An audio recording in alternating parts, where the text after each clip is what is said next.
ബഹുമാനപ്പെട്ട മുസ്ലിം ലീഗിൻ്റെ നേതാക്കന്മാർ, യൂത്ത് ലീഗിൻ്റെ നേതാക്കന്മാർ, എൻ്റെ മുന്നിലിരിക്കുന്ന MSFൻ്റെ പടയാളികളെ, അസ്സലാമു അലൈക്കും വറഹ്മത്തുള്ളാഹി തആല വബറകാതുഹു. MSFൻ്റെ മെമ്പർഷിപ്പ് കാലം, ഐക്യം, അതിജീവനം, അഭിമാനം എന്ന പേരിൽ കാലമെന്ന ശീർഷകത്തിൽ MSFൻ മെമ്പർഷിപ്പ് ക്യാമ്പയിൻ തുടക്കം കുറിച്ചത് മുതൽ കാസർഗോഡ് ജില്ലയിലെ മുഴുവൻ കലാലയങ്ങളിലും കാസർഗോഡ് ജില്ലയിലെ SFI കോട്ടകൊത്തളങ്ങൾ കൊണ്ട് മറച്ചു പിടിച്ച കലാലയങ്ങളൊക്കെ MSFൻ്റെ പ്രവർത്തകർ കോട്ട പൊളിച്ച് MSFൻ്റെ ചെയർമാൻമാരായി മാറിയിരുന്ന ഈ കാലത്തെ സാക്ഷി നിർത്തിക്കൊണ്ട് പറയുകയാണ്, ഇനിയുള്ള കാലം അത് MSFകാർക്കുള്ളതാണ്. കാസർഗോഡ് ജില്ലയിലെ ഏറ്റവും വലിയ കലാലയമായ കാസർഗോഡ് ഗവൺമെൻറ് കോളേജ്, ആ കാസർഗോഡ് ഗവൺമെൻറ് കോളേജിൽ ഒന്നും രണ്ടും മൂന്നാം തവണയും MSFൻ്റെ യൂണിയനാണ് ഇവിടെ കൈയാളുന്നു എന്ന് ഈ അവസരത്തിൽ ഓർമ്മപ്പെടുത്തുകയാണ്. കാസർഗോഡ് ജില്ലയിലെ ഏറ്റവും വലിയ എഞ്ചിനീയറിംഗ് കോളേജ് LBS, ആ LBS കോളേജിലും MSFൻ്റെ യൂണിയൻ കൈയാളുന്നത് എന്നുള്ള വിവരം കൂടി ഈ അവസരത്തിൽ അറിയിക്കുകയാണ്. നമുക്കറിയാം, മഞ്ചേശ്വരം കോളേജ്, ഗോവിന്ദപ്പൈ കോളേജിലെ 40 വർഷത്തോളം MSFന് ഒരു തരി പോലും ഉണ്ടായിരുന്നില്ല.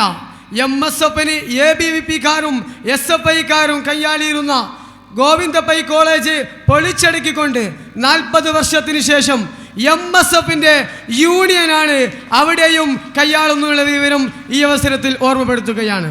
നമുക്കറിയാം, ITI കോളേജിൽ ഒന്നും രണ്ടും തവണയല്ല 12ാം വർഷവും MSFൻ്റെ ഭാരവാഹികളാണ് യൂണിയൻ പദം അലങ്കരിക്കുന്ന വിവരം ഈ അവസരത്തിൽ ഓർമ്മപ്പെടുത്തുകയാണ്. തൊട്ടടുത്തുള്ള പെരിയ പോളിടെക്നിക് കോളേജ്, ഒരുപക്ഷെ ഓരോ MSFകാരനും കയറി ചെല്ലാൻ പറ്റാത്ത സാഹചര്യത്തിൽ മുൻകാല നേതാക്കന്മാർ തുടക്കം കുറിച്ചുകൊണ്ട് ആ ഒരു കനൽ ഇന്നൊരു വലിയൊരു തീയായി മാറി. പെരിയ പോളിടെക്നിക് കോളേജിൽ ഈ വർഷം MSFൻ്റെ യൂണിറ്റ് ഇടുകയും അവിടെ SFI നേർക്ക് നേർ മത്സരിക്കുകയും കേവലം 70 വോട്ടിന് ഞങ്ങൾ പരാജയപ്പെടുത്തുമ്പോൾ അവിടെയും MSFകാരുടെ കാലം അടയാളപ്പെടുത്തിയിട്ടുണ്ടെന്നുള്ള ഒരു വിവരം കൂടി ഈ അവസരത്തിൽ അറിയിക്കുകയാണ്. നമുക്കറിയാം, കാഞ്ഞങ്ങാട് നെഹ്റു കോളേജ്, പഴയകാലത്ത് MSFും KSUം അടങ്ങുന്ന UDSF കൈയാളിയിരുന്ന നെഹ്റു കോളേജ് ഒരു കാലത്തിന് ശേഷം SFIയുടെ കുത്തകയായിരുന്നു. പക്ഷേ അവിടെയും MSFൻ്റെ സ്വാധീനം കഴിഞ്ഞ ഇലക്ഷനിൽ കേവലം 73 വോട്ടിൽ നിന്ന് 43 വോട്ട് ചെയർമാൻ്റെ ഭൂരിപക്ഷത്തിലേക്ക് SFIക്ക് നേർക്ക് നേർ ഞങ്ങൾക്ക് മുട്ടാൻ സാധിച്ചിട്ടുണ്ടെന്നുള്ള വിവരം ഈ അവസരത്തിൽ അറിയിക്കുകയാണ്. നമുക്കറിയാം, ഈ ഒരു സമ്മേളനം എന്ന് പറയുമ്പോൾ കാലം എന്ന ശീർഷകത്തിൽ ഓരോ ശാഖയിലെയും ഭാരവാഹികൾ അവിടെ ചുമതലപ്പെടുത്തുകയും ശാഖാ സമ്മേളനങ്ങളും 38 പഞ്ചായത്ത് സമ്മേളനങ്ങളും 3 മുനിസിപ്പാലിറ്റികളും 5 നിയോജക മണ്ഡലം സമ്മേളനം നടത്തി 5 നിയോജക മണ്ഡലം കമ്മിറ്റി വന്നതിന് ശേഷമാണ് MSFൻ്റെ കാസർഗോഡ് ജില്ലാ സമ്മേളനം ഇവിടെ പ്രഖ്യാപിച്ചിട്ടുള്ളത്. ഒരുപക്ഷെ MSFൻ്റെ ചരിത്രത്തിൽ ഈ മഴക്കാലത്ത് ഇത്തരത്തിലുള്ളൊരു സമ്മേളനം വേണോ എന്ന് പല ആളുകളും ചോദിച്ചപ്പോൾ അവരോട് പറയാനുള്ളത്, MSFൻ്റെ വിദ്യാർത്ഥികൾ മെമ്പർഷിപ്പ് എടുത്തിട്ടുണ്ടെങ്കിൽ അവരുടെ കാലം അടയാളപ്പെടുത്താനുള്ള ഒരു അവസരമായിരുന്നു ഈ ഒരു പൊതുസമ്മേളനമെന്ന് തെളിയിച്ച നിരവധി വിദ്യാർത്ഥികൾ അണിനിരുന്ന ഈ റാലി തന്നെ എനിക്ക് ചരിത്രം കുറിക്കാൻ സാധിച്ചിട്ടുണ്ട്. കൂടുതലായൊന്നും പറയുന്നില്ല, ഒരുപാട് നേതാക്കൾ ഇവിടെ സംസാരിക്കാൻ വേണ്ടി ഇരിക്കുകയാണ്. ഈ സമ്മേളനത്തിന് ഞങ്ങളോട് ഒരുപാട് പേർ കടപ്പെട്ടിട്ടുണ്ട്.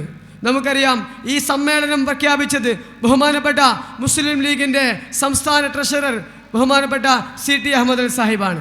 ആ നേതാവ് സമ്മേളനം പ്രഖ്യാപിച്ചത് മുതൽ കാസർഗോഡ് ജില്ലാ മുസ്ലിം ലീഗിൻ്റെ അധ്യക്ഷൻ ബഹുമാനപ്പെട്ട കല്ലട്ട മാഹിൻ ഹാജി സാഹിബിൻ്റെ നേതൃത്വത്തിൽ, ബഹുമാനപ്പെട്ട ജനറൽ സെക്രട്ടറി അബ്ദുറഹ്മാൻ സാഹിബിൻ്റെ നേതൃത്വത്തിൽ, ഞങ്ങളുടെ ഈ മുസ്ലിം ലീഗിൻ്റെ ട്രഷറർ മുനീർ ഹാജിയുടെ നേതൃത്വത്തിൽ, അതുപോലെ മുസ്ലിം ലീഗിൻ്റെ ഉപാധ്യക്ഷൻ ജോയിൻറ്റ് സെക്രട്ടറി ഹാരിസ് ഷൂരി അടക്കമുള്ള MSFന്റെ നിരീക്ഷകൻ കൂടിയായുള്ള ഹാരിസ് ഷൂരി അടക്കമുള്ള മുസ്ലിം ലീഗിൻ്റെയും യൂത്ത് ലീഗിൻ്റെയും MSFൻ്റെയും നേതാക്കന്മാരുടെ നേതൃത്വത്തിൽ ഒരു കോർഡിനേഷൻ കമ്മിറ്റി നല്ല രീതിയിൽ പ്രവർത്തിച്ചതിൻ്റെ ഫലമായിട്ടാണ് ഇത്തരത്തിലുള്ള ഒരു വിദ്യാർത്ഥി പടയണി ഈ ഒരു കാസർഗോഡിൻ്റെ തെരുവീതിയെ പ്രകമ്പനം കൊള്ളിച്ചിട്ടുള്ളത്.